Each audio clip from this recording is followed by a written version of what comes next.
Hi, and welcome to the August 2026 DermSurgery Digest podcast. I'm the podcast editor, Naomi Lawrence, Cooper Hospital, Rowan University. In this month's Rapid Pearls segment, focused on cosmetic and general dermatologic procedures, we have Kavita Darji Patel, a fellowship-trained cosmetic dermatologic surgeon in Southern California, doing the article summaries, and Dr. Gilly Munavalli, the medical director and founder of Dermatology, Laser and Vein Specialists of the Carolinas, as the senior expert editor, providing clinical application and tips. In this month's segments, the article summaries will be available only in the audio format. Don't forget that we will continue to offer Beyond the Digest, a podcast covering articles focused on dermatologic surgery, but outside of the Dermatologic Surgery Journal, and At the Microscope, a quarterly publication that is topic focused on histopathologic content relevant to dermatologic surgery. All of our episodes are typically available in video format on the ASDS YouTube channel. Thank you for listening and have a happy surgery day. Our first Rapid Pearls article is titled Unshaven Follicular Unit Excision, Critical Analysis of Current Nomenclature and Proposal for Standardized Terminology. So in terms of Rapid Pearls, I felt that it's interesting how many different terms exist under the subunit of unshaven follicular unit excision. What Rapid Pearls would you like to discuss with regards to what you read from this article, Dr. Munavalli? Yeah, I know that hair transplantation in general is becoming sort of more popular, but here in the US and abroad. And we have better and better techniques for how we extract the follicular units rather than having to even do a sort of a classic strip method. And it's interesting how now we're coming to the point where it's trying to lessen the amount of downtime by either donor area or minimally shaving a donor area. And you realize how much confusion this creates. I mean, this industry in and of itself, more than most cosmetic procedures that I could think of, is global. So people are traveling all over to do these procedures, uh, Europe, Asia, very commonly. And so it stands to reason that there could be confusion from that front. But then when you throw in that, for in this case in particular, shaving of the scalp or trimming of the scalp do you actually need? And that these authors understand that they obviously do these procedures and they look. They did a very interesting study just looking at trends. So our patients, potential patients, getting confused by the terminology here, and I frankly didn't realize there was all this terminology, as you mentioned, going from partially shaven, unshaven, unshaven without pre-trimming, a lot of things that could confuse patients when they go to look for their specific procedure that they're interested in doing.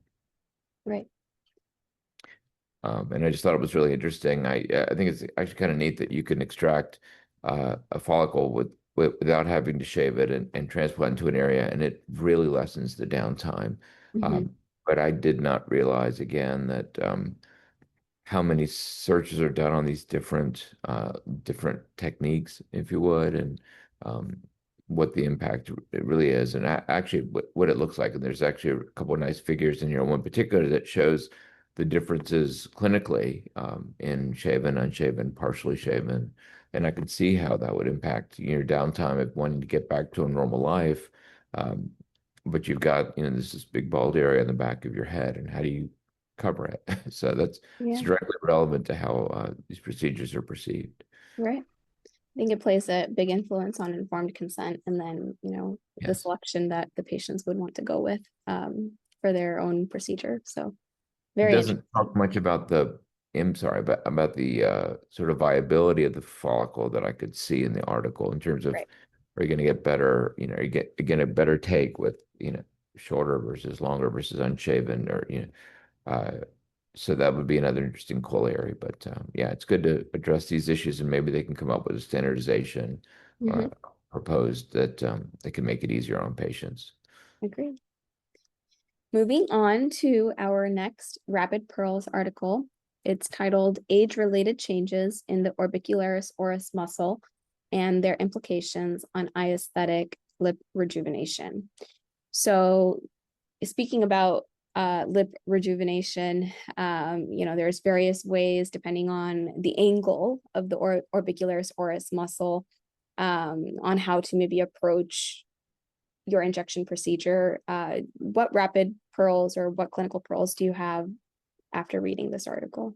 Yeah, we don't really think about this all that much. I mean, we know that the lips and the mucosal lips in particular devolumize, deflate over time, but I never really thought about how the impact of the vectors of the actual muscle can pull, Mhm. in different directions and the angle at which it pulls. So I thought that was interesting. Clinically, I mean, it would actually be, based on what I've read, it would actually be interesting to maybe come up with a series of maybe exercises or dynamically looking at the patient to see um, if we can, maybe classify this at the bedside so we know what's pulling where and more.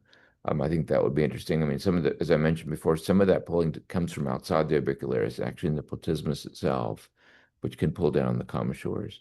But the detail in which they measured these angles is actually it's very interesting, and you can see where it has an impact on the actual, on the border of the lip, Mhm. commissures in general, and then how placing fillers uh, can support areas of deficit or different angles of that the orbicularis is pulling to offset that look and provide more symmetry. Mhm. And then the difference between, male and female I think they noticed a statistically significant difference in the upper lip of women. So, how to approach it based off, gender also. And the vermilion itself, which is a critical structure, how the lift or the projection can be impacted by the muscle volume. Correct. Yeah. Do you, would you be keen on kind of looking at the angle more so in your practice after after reading this article? Would it? I would. I mean, we do ask them. I mean, you can tell, like, for example, lifestyle factors like a lot of sun exposure or elastosis or actinic damage on the lips. I mean, are there occupational reasons why they purse their lips more?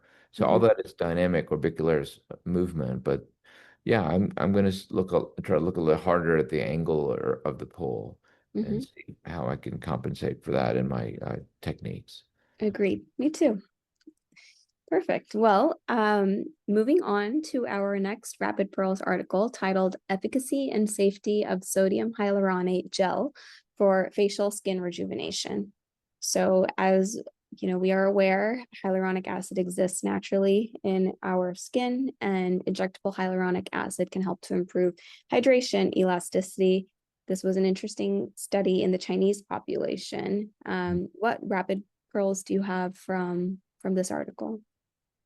Well, I mean, we've seen this sort of play out over the past couple years in, maybe the past 5 years or even 8 years with the advent of skin boosters and using lower molecular weight hyaluronic acid dermal fillers, but using them in sort of a unique way where we're not really targeting any particular volume deficiency or line or wrinkle, if you would, but we're trying to enhance the thickness of the dermis overall, and improving on just generalized texture and a sort of much milder contour deformities. So this doesn't surprise me all that much. I mean, I do use skin boosters in my practice, and I know we're involved in some clinical trials looking on how taking it sort of a step further and seeing if how cross-linking different with different compounds can actually perhaps retain some of the hydration, but keep these in around a little longer. Mhm. So I think it's interesting. I, I, I appreciate it with how the authors actually do their injections. using really like these multi-port injectors with, tiny 32 gauge needles, and they don't have to be that long. In fact, my preference is to use just like 4 millimeter 32 gauge needles. And if I use, one of these multi-port injectors, it actually can make it easier to do.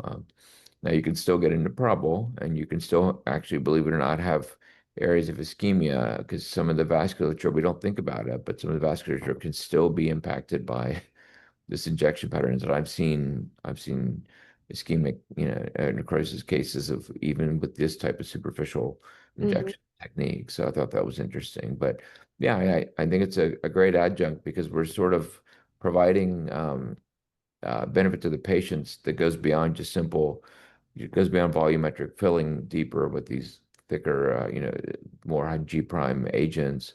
Um, and there really is no topical analog for this. I mean, I know there are a lot of products now that have a hyaluronic acid built into them, but they're not going to stay resident in the dermis Right. very long. So this could potentially be a big thing because it'll give patients, I think in the article, they had 6 months of longevity, 3 to 6 months of longevity of these improved um, textural improvement, and all these other variables they are measuring.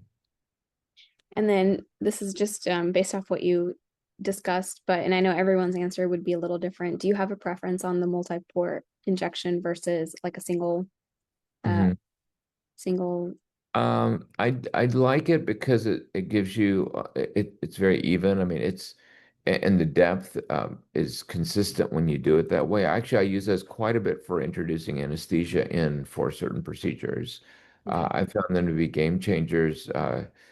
For example, for introducing anesthesia at the level of the, reticular dermis, if you're doing RF radio frequency microneedling. I mean, it's really changed my approach. I mean, back when we first started, we were tumescing the face, if you can imagine, tumescing and doing nerve blocks, and now it's come down to using simple multi-port injectors with a 4 millimeter needle, and you can make people more comfortable than you ever. So placement is really key with this type of injectable hyaluronic acid filler, and you can get placement really well that way. One ironic thing is with all the tariff issues, it's become harder to get these multi-port injectors because some Mhm. companies have just stopped selling them. In fact, the Oh, places we get them from in Europe, we can't get them anymore because the tariff costs have made it prohibitively expensive for them to send it over. So oh wow. Hopefully that improves over time. I hope so because I really like using those. I don't like the ones that are like I like to have a little bit more control. So maybe a 3 port array or four Okay. port array. I don't Okay. like the big disc ones, and I don't like the really long ones, 6 port arrays. I maybe for anesthesia, but even going over contours like the jawline and so forth, it's a little harder to control those. Okay.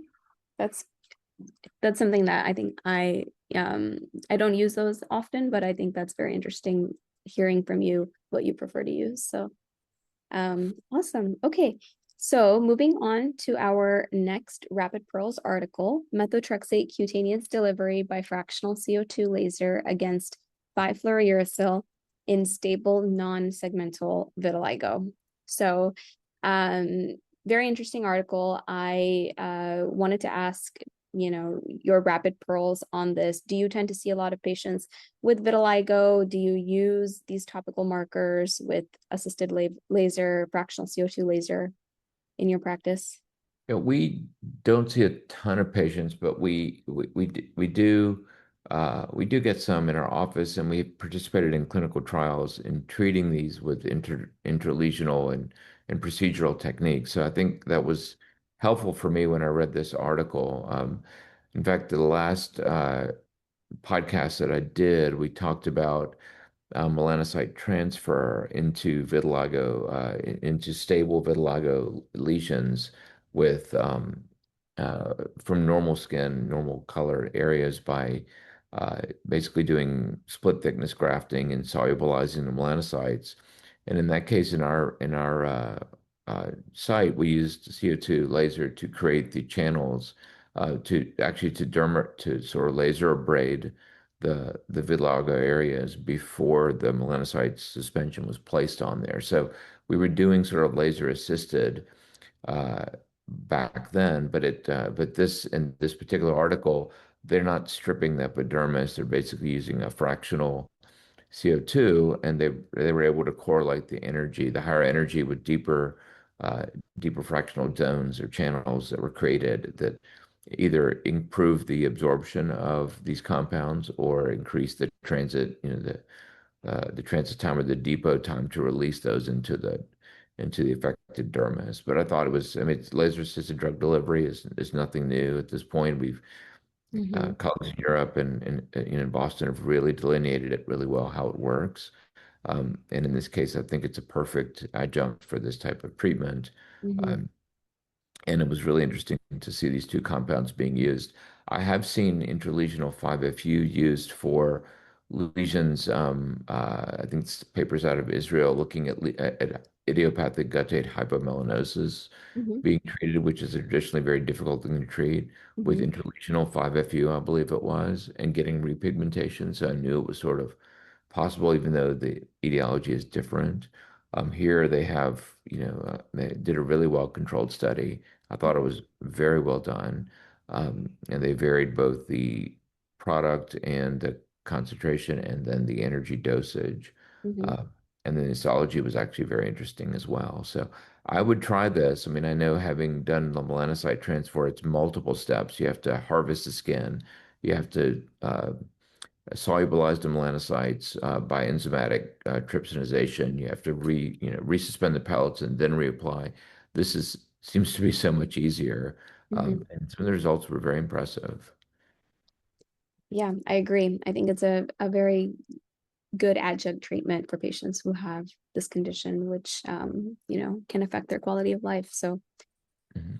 uh, And methotrexate, 5-fluorouracil are not very expensive compared right. to some of the other medications. So, Mm-hmm. Moving on to now our communications articles. So our next Rapid Pearls article is titled Xanthelasma palpebrarum associated with use of hyaluronidase. Very interesting article with hyaluronic acid injectable treatment in the tear trough or infraorbital region, and the use of hyaluronidase often to dissolve. Do you tend to see cases of XP or xanthelasma palpebrum in your practice after using hyaluronidase, or if the patient has used that before? so this was a good article, and this is a good friend of mine, Paul Friedman at Houston, and his group, and they're very prolific in publishing, and this was a really good observation. And they went back and looked in literature, and I have to say, if the place where I use hyaluronic acid the most to correct either issues that I might have caused or a lot of times issues that I see come in the door is in the periorbital area, Mhm. and it can manifest as just fullness filler migration. It can be, in some cases, the festooning is caused by, overzealous use of these hyaluronic acid fillers. And that's really the only way we have to dissolve them. But I have not actually seen uh, this entity happen, after a treatment. Although it was really interesting. Although we do xanthelasma treatments all the time, and most of the time, there is no correlation with the the high cholesterol or lipidemic state of the patient when just by history. But I Mhm. never thought to ask if they had filler that was dissolved in the area. But and I have not seen this in my own patients, but I'm absolutely going to be on the lookout for it now. I also didn't know quite well the association between these two, and I will also be asking my patients with regards to history of hyaluronidase if they come in with this. So And very the enlightening putting it art. in the consent is going to be important as well. Right, right.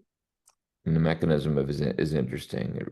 Again, it's probably unique to this, the way we're injecting this. I mean, I use hyaluronidase for other things. In fact, we don't use it not infrequently, mix it into our anesthetic because it helps the anesthetic spread better, like local, like lidocaine or something, and then also use it um, as an additive in anesthetic mix for blepharoplasty. It just makes it much easier to actually reapproximate the skin without all that turgor. And I haven't seen that reported, but maybe it's just the way it's being used here intradermally triggers this cascade of Mhm. events that causes this accumulation of foamy material in the macrophages. Moving on to our next Rapid Pearls article. It's titled Color Change Followed by Complete Removal of Scalp Micropigmentation with Multiple Wavelengths of Nanosecond Nd:YAG Laser Therapy. Very interesting article on the use of the 1064 and then the 532 nanometer to remove this color that was noted. What would be your clinical pearls from this article? Yeah, I think it's interesting. I mean, we know this happens routinely in tattoos. We know specifically, like it's a big cautionary beacon that when you're treating microblading tattoos and eyebrow tattooing, that this happens very commonly. In fact, you almost have to assume it's going to happen. Right. But to document this now on the scalp is really interesting and something I think we need to have our patients be aware of. I mean, micropigmentation when done properly on the scalp, can be a huge asset for patients that have decreased hair density and hair loss, and it can blend in areas um, that may not, for patients that may not have adequate density for a transplant, or if they've decided not to have any other hair surgery, but they just want to have that look of a stubble. I mean, it's to me, it's becoming more common to do this, Mm-hmm. um, and I think this is very useful. What was interesting was, they're able to identify using specific wavelengths in sequence and how to do that to treat the orangish color that appears afterwards. Mm-hmm. Either they were using Q switch lasers. I mean, it would be interesting to repeat this or try this with picosecond lasers, which are Right. sort of more the standard now. Right. I don't know if the shorter, well, they're sort of doing that when they shorten the pulse to, two from 8 nanoseconds to 2 nanoseconds. You're more approaching sort of a picosecond pulse duration. So you can imagine picosecond lasers might be more useful. Mm-hmm. Yeah, very interesting point. And I often see this color change after, treating the eyebrows, as you mentioned. So, yeah, very neat to see the study on the scalp. Moving on to our next Rapid Clinical Pearls article, titled Risk Management and Safe Injection Techniques, Implementation of a 5-Step Procedure for Filler Rhinoplasty. So this is a very kind of complex procedure. A lot of things to kind of keep in mind in terms of vasculature and anatomy for injection of this area. And so with this 5-step procedure, what clinical or rapid pearls do you have after reading this? Yeah, so these authors are out of Taiwan and Asia. And interestingly enough, I think most of the complications of uh, blindness, if I remember correctly, which occur with both filler and fat transfer, occur in originated in this region of the world because they do a lot of enhancement with dermal fillers in this area, and it's something that they were doing before us, and so it doesn't surprise me that they've thought about it a lot more. I thought it was a very interesting article from the standpoint of a potentially very simple way, although they admit that it's not, certainly not foolproof and maybe not doing anything uh, significant, but either just did manually compressing those three pathways of which you can get filler into, into the retinal area. I mean, the ophthalmic, the supraorbital, supratrochlear branches, and angular artery, all those areas you can compress at the nasion, the glabella with your non-dominant hand while you're doing these treatments is a pretty smart idea. It also stabilizes the patient, Mhm. so it keeps them from moving around. But they have a lot of good real-world discussion on this procedure in general as to how they approach things. So they notice they start distally and work their way more proximally. So they start by augmenting the columella and the nasal area, the alar first, and then sort of moving upwards. They also give some really good, I think, pearls on what to use to inject. I mean, I've gone through the gamut of using cannulas or needles, and I think a lot of people have this sort of battle within themselves. I mean, but I do think you can use a cannula. 25 gauge is very reasonable to use. I mean, I think two of the tips that I really like are just making sure the port side is down or the needle side is down. So you're injecting, not injecting up, you're not injecting down towards the bone, and that in that area is important. Um, sort of withdrawing or pulling back to see if you get a flash and holding it, because it takes time if you accidentally cannulate something to get some kind of a flash, Mhm. and that's been shown in multiple studies. And that's so that and it's important, even though we may not really be doing much. It certainly makes us feel better, to be able to know we're not directly in a vessel and getting flashback. Right. And then just other sort of commonsensical techniques. I do like the approach. I do use their approach when I'm going up the nasal dorsum to enter distally at the tip, through that same I think eye-shaped augmentation. I so they describe it with the port side down and just going straight on the bone as you come out, and retrograde instead of intrograde. And then I think one thing that really is important is just try to keep the cannula or the needle tip moving. No boluses in any specific areas. I mean, I think that served me well over some 25 years of injecting. I just try to remember that as much as I can. Yeah. Love to see you inject the nose at some point. Thank you. The other thing they don't mention here, but I think is really, really important, is to try to elicit any kind of history of previous rhinoplasty or revision rhinoplasty, because your risks go way up, Mm, causing some ischemia or a vascular event in those kind of patients. mhm. Important to note, right? Yeah. Okay.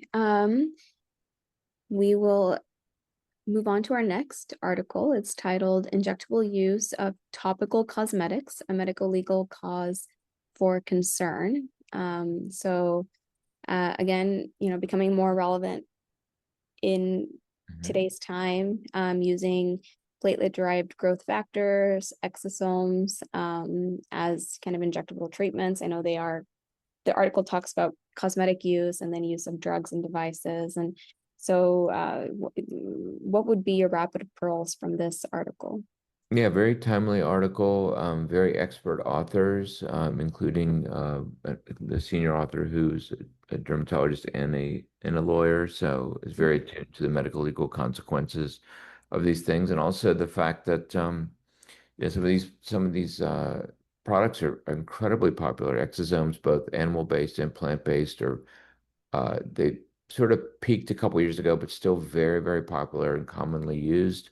Some newer ones like PDRN, PDGF,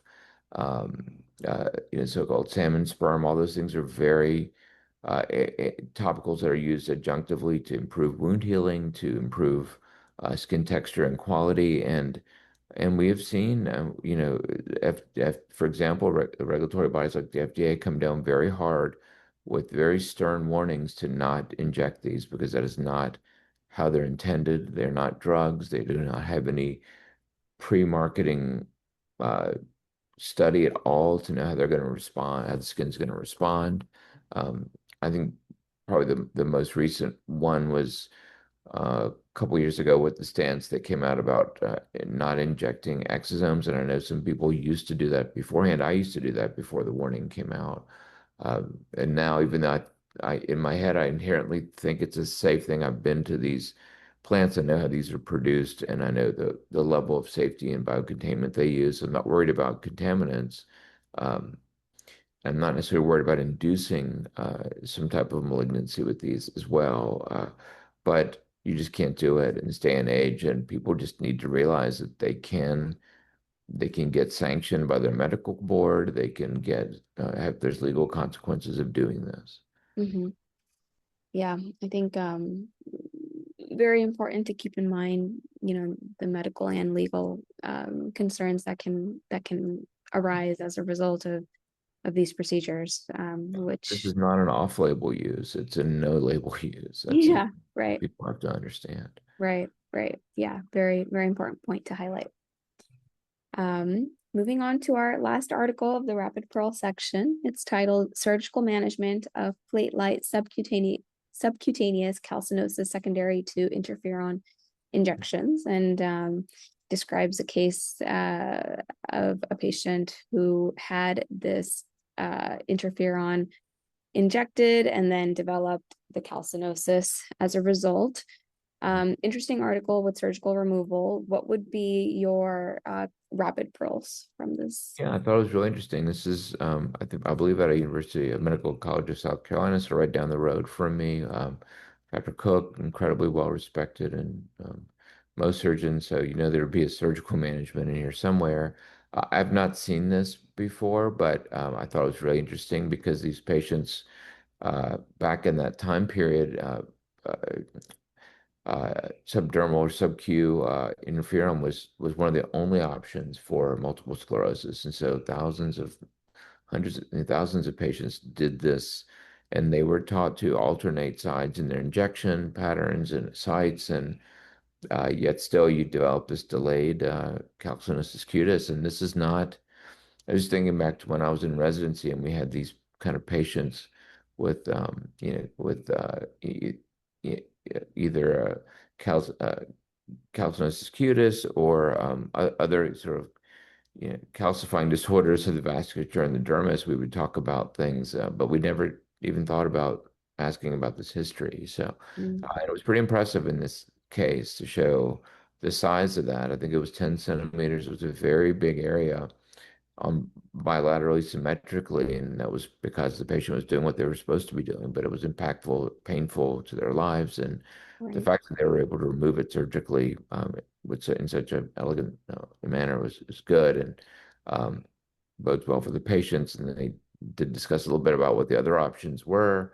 I think I haven't seen this entity as much as I have calcinosis cutis in general from it's either trauma or maybe post acne or maybe part of a rheumatologic disorder, and or even man-made in the sense of like calcium hydroxyapatite being injected into and forming a nodule, and how do you manage that? And some of the options they talk about here, intravenous sodium thiosulfate or interlesional sodium thiosulfate can be very painful, Mhm. uh, and as you see, expensive in the IV route.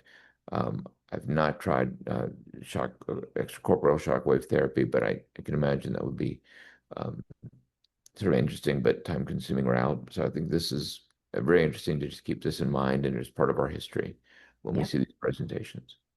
agreed. Very interesting case, and would be nice to see further research in terms of treatment and potentially even prevention for this. So, Yeah, I okay, agree. perfect. Well, thank you so much, Dr. Munavalli, for your time, and your discussion and your amazing pearls from all of these articles that we talked about. I had a blast talking to you, and Yeah, I this is appreciate your time. this is great. I love this series, and I'm glad to be a part of it. Thanks for asking me to participate. Thank you for listening to DermSurgery Digest, the official podcast of the Dermatologic Surgery Journal. To access these featured articles, author videos, and much more, visit journals.lww.com/dermatologic surgery. To learn more about the American Society for Dermatologic Surgery, visit asds.net.